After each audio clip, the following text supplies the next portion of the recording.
नमस्कार। पिछले वीडियो में हम लोग ने सर्वांग समता यानी कि कांग्रुएंसी की स्टार्टिंग की थी।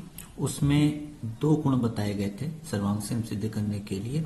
एक एस का गुण यानी कि भुजा भुजा भुजा, और एक था SAS यानी कि भुजा कोण भुजा, साइड एंगल साइड। अब तीसरा जो गुण होता है सर्वांग सम सिद्ध करने के लिए, कांग्रुएंट सिद्ध करने के लिए त्रिभुजों को, उसमें होता है आशा। आशा प्रॉपर्टी यानी कि एंगल साइड एंगल, यानी कि दो कोण बराबर होंगे और उनके बीच की भुजा, दो कोण और उन कोणों के बीच में जो भुजा होगी अगर वो बराबर है तो त्रिभुज क्या होंगे, सर्वांग सम। चूंकि दो कोण बराबर होने पर तीसरा कोण ऑटोमेटिक बराबर हो जाता है, तो यही गुण आगे बढ़कर कहता है कि कोई भी दो कोण बराबर हो जाए और एक भुजा बराबर हो जाए, वो जरूरी नहीं है बीच वाली भुजा हो, कोई भी भुजा बराबर हो गई तो त्रिभुज सर्वांग सम हो जाएंगे। कहने का मतलब क्या हुआ, देखिए मान लीजिए मेरे पास दो त्रिभुज हैं, एक ABC है और एक ये है आपका DEF। तो इसमें आपको कोई भी दो कोण बराबर कर दिया, जैसे मैंने AD के बराबर कर दिया और B नॉर्मल तरीके से, और B आपने बराबर कर दिया E के, और कोई भी एक भुजा बराबर करती, मान लो जैसे ये भुजा बराबर हो गई, BC और EF बराबर है, तो त्रिभुज ABC कांग्रुएंट होगा, सर्वांग सम होगा। इसका चिन्ह हो गया DEF के। क्रम बार बार मैं पिछले वीडियो में भी इस चीज को नोटिस कराता रहा हूं कि क्रम सही होना चाहिए। A किसके बराबर है, D के, और B किसके बराबर है, E के। ऑटोमेटिकली C किसके बराबर होगा, F के। भुजा भी चेक करना चाहे तो BC बराबर है EF के, ये देखिए क्रम से होना चाहिए। तो ये है आशा प्रॉपर्टी, आशा या आस, ठीक है। आशा से ही आस बनी है, तो ध्यान रखिएगा, चाहे आशा लग जाए चाहे आस लग जाए, दोनों प्रॉपर्टी सेम ही होती है, दो कोण और एक भुजा बराबर होगी। तो ये कौन सी प्रॉपर्टी लगी है, AAS, कोण कोण भुजा। अगर ये भुजा यहां बराबर होती तो ये हम कह देते हैं कि AS की प्रॉपर्टी से बना है। अब चौथी प्रॉपर्टी होती है जो कि RHS यानी कि राइट एंगल यानी कि समकोण, राइट यानी कि समकोण, H मतलब हाइपोटेन्यूज यानी कि कर्ण, S मतलब साइड यानी कि भुजा। ये प्रॉपर्टी बेसिकली बनी है समकोण त्रिभुज के लिए कि समकोण दो त्रिभुज समकोण होने चाहिए, और ये जैसे समकोण त्रिभुज है इनके कर्ण बराबर होने चाहिए। एक समकोण मतलब एक कोण 90 डिग्री, और एक कोई भुजा, कोई भी एक भुजा इससे बराबर होनी चाहिए, तो ये दोनों त्रिभुज भी क्या होंगे, सर्वांग सम होंगे। तो इस तरह से ये चार प्रॉपर्टी हैं जिसकी मदद से हम ये जांच कर सकते हैं कि कोई भी दो त्रिभुज सर्वांग सम है कि नहीं है। तो आप इन चारों में से किसी भी प्रॉपर्टी का इस्तेमाल कर सकते हैं। क्वेश्चन में दी गई शर्त को पढ़ने के बाद आपको पता चल पाएगा कि कौन सी प्रॉपर्टी लगेगी। जैसे मैंने एक सवाल ले लिया, जैसे सरल सा कोई सवाल ले लिया, जैसे मैंने कहा ये है त्रिभुज ABC है और यहाँ पर DE नाम दे देते हैं।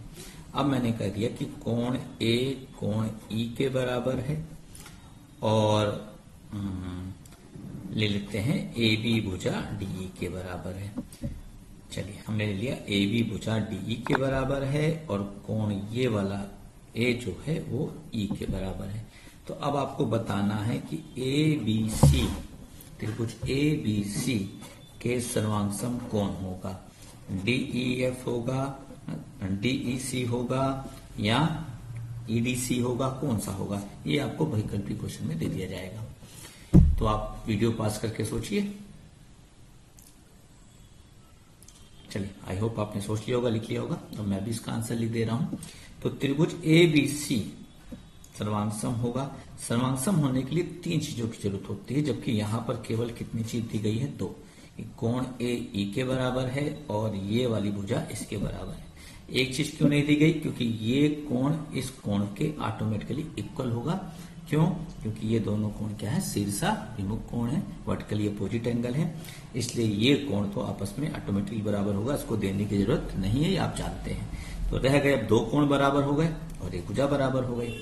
तो कोण A यहां पहले लिखा है, तो A किसके बराबर है, E, तो हम भी पहले यहां लिखेंगे त्रिभुज E पहले शुरुआत करेंगे, और E यहां पे E के बाद क्या है, AB, तो AB भुजा किसके बराबर है, ऐसी बात है ED के बराबर, तो यहाँ ED आएगा और लास्ट में C आएगा। यहाँ इस तरह भी आप समझ सकते हैं कि यहाँ सी पर कोण शीर्षाभिमुख बन रहे हैं, तो यहाँ सी आखिरी में है, तो यहाँ भी सी क्या होगा, आखिरी में, तो बाकी बचा डी इसमें हो जाएगा।